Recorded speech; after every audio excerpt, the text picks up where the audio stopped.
First up is a film called Past Lives, and I don't want to overinflate your expectations because that's always a concern with a movie like this, but what I will say is this is one of my favorite films of the year so far. It really resonated with me. I found it to be such a beautiful film. It's from writer-director Celine Song. It is her feature debut, and it centers around these two characters, Nora and Hae-sung, and they are little kids who grow up together in Korea. Nora and her family eventually emigrate to Canada, and then Nora goes to school in New York, and they lose touch for a while, and then finally they reconnect. And I think most of us, if not all of us, have someone in our life that they're the what if. And, they can be the what if of a romantic nature. They can be the what if of a friendship. They can be any sort of what if. There are always those people who come into your life and, they honestly change the trajectory of it. And you have to wonder, sometimes they fall out of your life. But what happens when you reconnect with them? I'm someone who's still close with a lot of people I grew up with. And so it was really interesting watching it from that point of view, watching someone, this character who they grew up together during very formative years, and then they lose touch. And what happens when you do reconnect? And then there are some, maybe romantic, maybe not questions about it. I just thought it was so accurate feeling, and the specificity of the experience of being an Asian immigrant in the US, and the specificity of the time and the place in New York.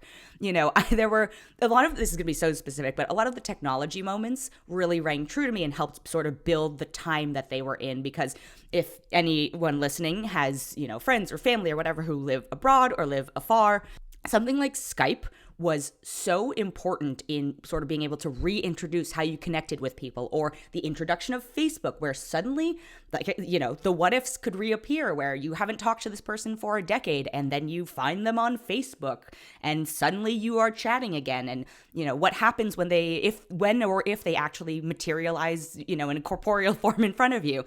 I loved all of that so much. The cast is Greta Lee plays Nora, Teo Yoo or Yoo Teo, depending on, if you want to use the Korean or the Westernization, plays Hae-sung. John Magaro plays Arthur, who is Nora's husband, who is a white gentleman, which I also thought was an interesting sort of aspect of it. Immigrant to, somebody who's non-Korean being such a part of her life, and the juxtaposition between him and this guy who, I think it's in the trailers, but he's so Korean to her. And oh my God, I know I'm hyping it up, and I do think this is a beautiful film worth seeing.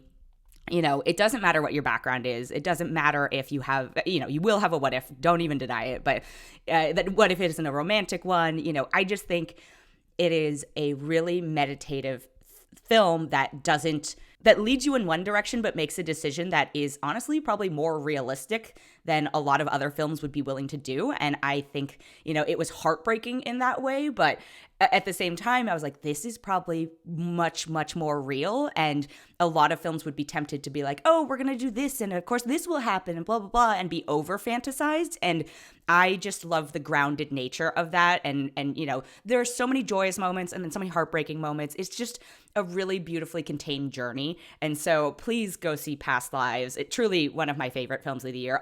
Again, all the actors are so spectacular in it. You're relying on just three people to basically make this film. And also, I should say, the people who play the kids, the kid version of them, were also great. But the adult actors just knocked it out of the park. Celine Song knocked it out of the park. I can't wait to see what her next film is. And yeah, it was just a beautiful movie. So Past Lives gets a 4.9 out of 5 for me. The next film I have is called Asteroid City, and it is the latest film from Wes Anderson. And I know that he has his rabid fans, the diehards who have made maybe their entire personality out of being a Wes Anderson fan. I know it's the whole TikTok trend, et cetera, et cetera. And I don't dislike Wes Anderson films, but I do think of late, he has just gotten more and more incoherent. And it's one of those things that, we talk about this a lot on some of the roundtable episodes, that he's one of those people who nobody pushes back against him, and nobody says, hey, this doesn't make sense, or hey, have you thought about, I don't know, editing some of these things?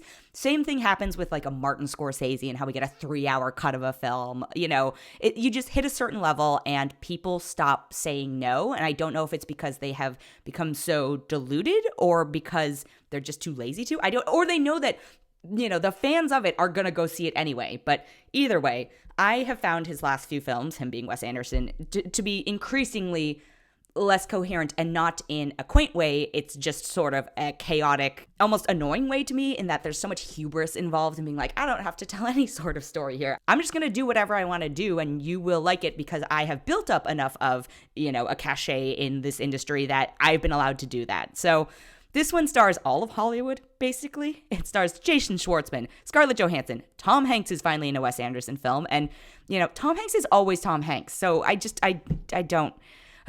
it's also got Jeffrey Wright, Tilda Swinton, Bryan Cranston, Edward Norton, Adrian Brody, Liev Schreiber, Hope Davis, Stephen Park, Rupert Friend, Maya Hawke, Steve Carell, Matt Dillon, Hong Chow, Willem Dafoe, Margot Robbie, Tony Revolori, and Jake Ryan. And the premise behind it is that there's a bunch of kid scientists going to a convention that's in the middle of, nowhere in the desert, because there is a award ceremony happening, all this stuff. And then everyone gets trapped in this area for reasons.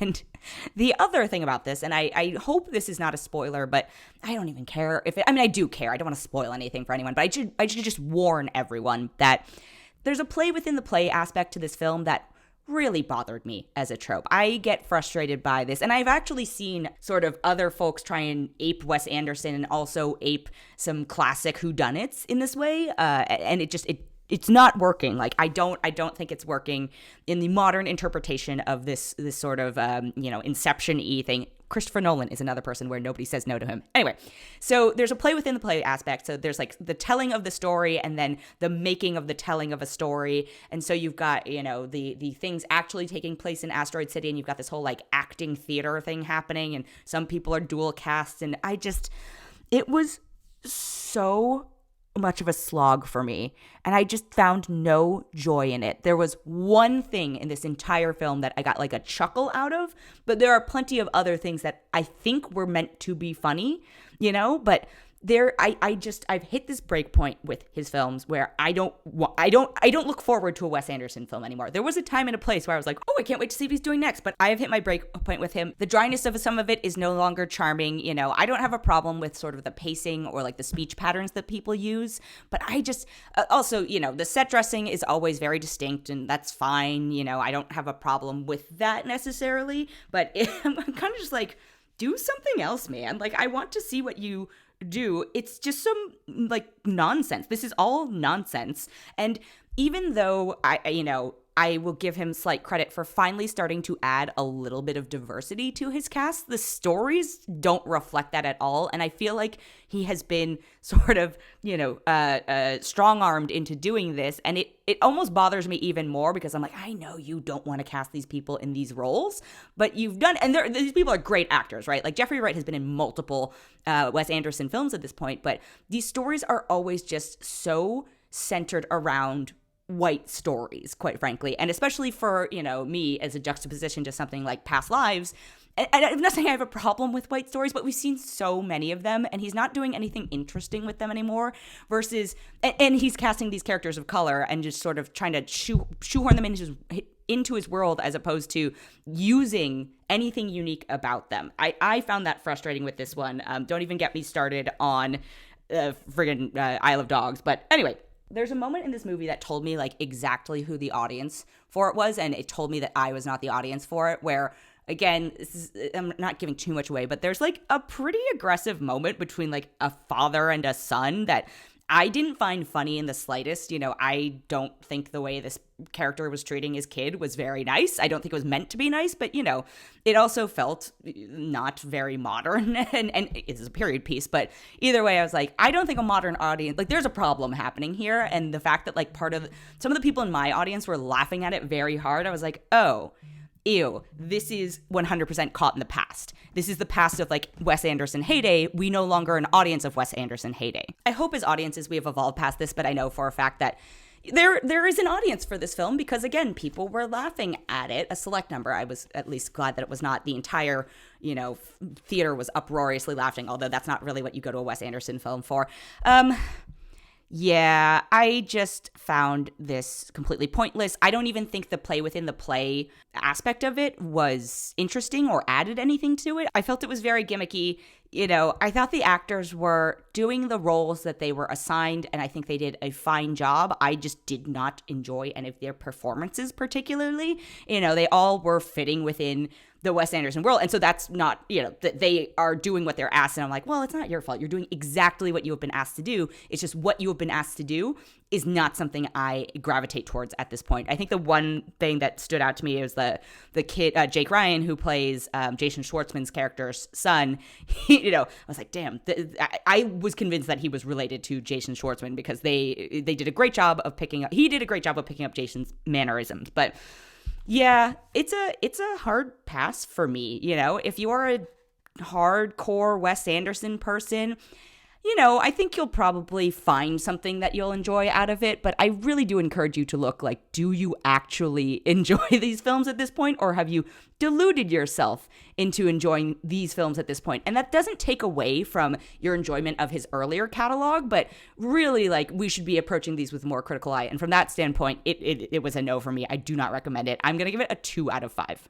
And the last thing I have this week is a new series out on Amazon Prime, and it's called I'm a Virgo. And I do know how to describe this series because it has a tagline, but I almost don't know how to describe this series in the best way possible. So it is from Boots Riley, who did a film called Sorry to Bother You in 2018 that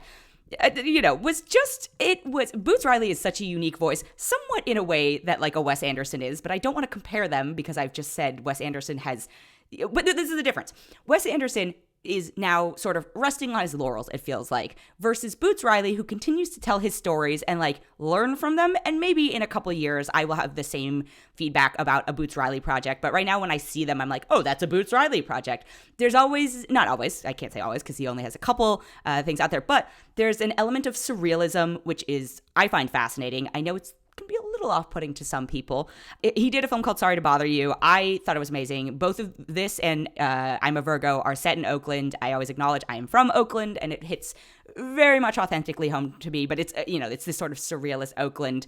Sorry to Bother You is this story basically about, gentrification in Oakland, and I do feel like I'm a Virgo is a spiritual successor to that.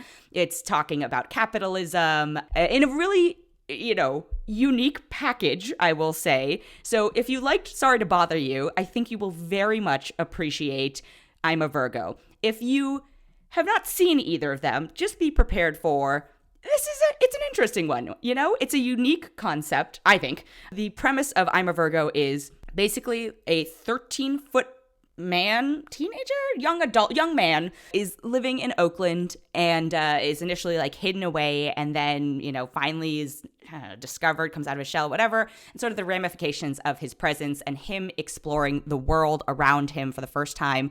Jarrell Jerome plays Cootie, who is the name of the 13-foot tall man. Jarrell Jerome was in Moonlight and was so good. I mean, he's a great actor, but that is the first place I saw him, and I think he just does such a good job of embodying this character who has basically grown up in a very sheltered way but wants to connect with the outside world and hasn't been completely cut off from it. He has consumed it, but through a barrier. And then you've got Brett Gray, Kara Young, Alice Barnes, Olivia Washington, and then Walton Goggins as the hero, who's a billionaire who writes a comic book about a superhero and then has enough money to sort of become a superhero. But the hero part of that is questionable. So yeah, I think it's about sort of socioeconomic inequalities, how systems are built to oppress a lot of folks, how capitalism is basically meant as an oppressive system. It's a lot of these really complex themes all packaged up in this super fascinating, again, surreal, sometimes a little bit gross, I have to acknowledge that, unique presentation that I think, it's at least worth exploring because you have to commend someone who is fully committing to, I say all this, these are things probably people said about Wes Anderson in the beginning, and I hope people give Boots Riley the same chance people gave somebody like Wes Anderson, because this is a unique voice. The thing I like about Boots Riley is that there is a message to this show versus something like an Asteroid City where I'm like, what are you trying to do or say or portray? What is the character journey here? What is the development for any of these folks? Versus this where I'm like, oh wow, this, almost gives me a vocabulary to talk about certain things that are impacting the culture right now. So I'm a Virgo. It's on Amazon Prime. I really, really, I didn't unexpectedly enjoy it. It was unexpected and I deeply enjoyed it.